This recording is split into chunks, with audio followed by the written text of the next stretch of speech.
Okay, so in this video I'm going to show you how to repair a Shimano lever blade where the release lever spring has broken. It's a common fault with these, and you can see it in the video here. The spring is working. This is a working lever, but where the spring butts up and holds against the lever, the end breaks.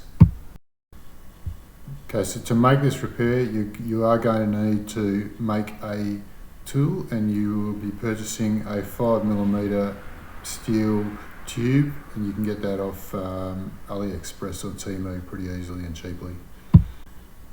All you've got to do to make the tool is take a hacksaw and cut a slit about 1 centimetre or less down through the tube, as you can see in the photo.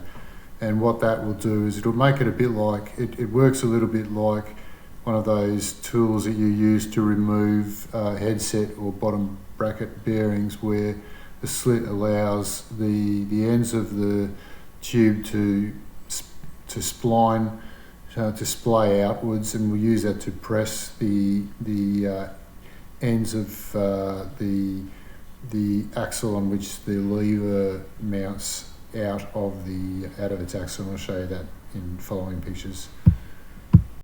So here you can see where the tool inserts into the axle, and this is the main axle on which the lever pivots when you operate the brakes back and forth.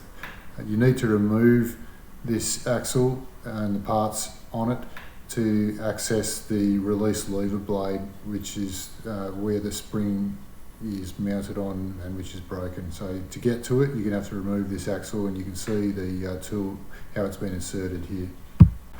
So here you can see the cap end that's been successfully knocked out, and that's the black cap that's sitting to the right there on the tool.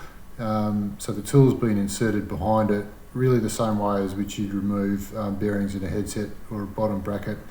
And in the image there, with the tool behind and abutting the cap, you would tap with a hammer from the left hand side in the image.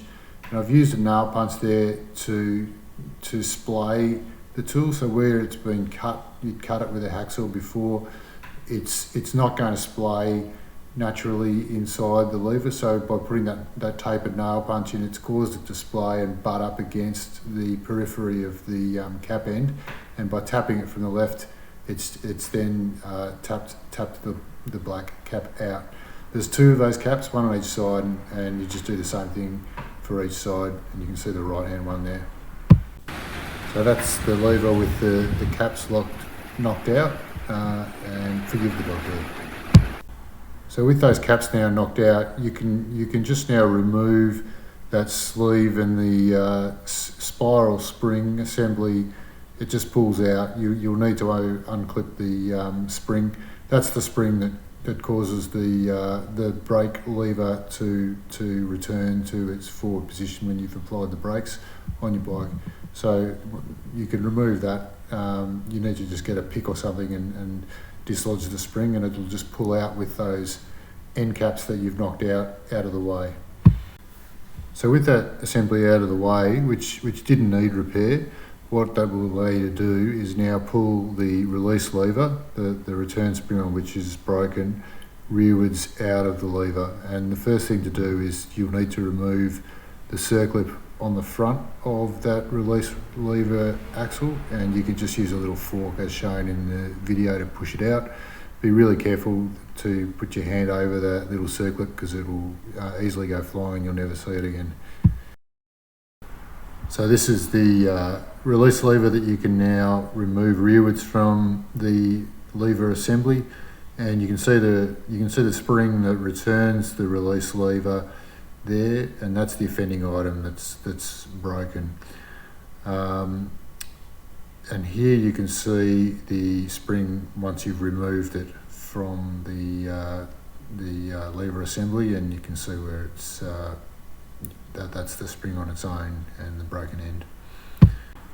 So this image shows where I've chosen to cut and bend the spring to position it so the arm is resting properly against the lever, to do that in this case, and you mostly because it's broken off, is you'll have to sacrifice one of the loops in the spiral.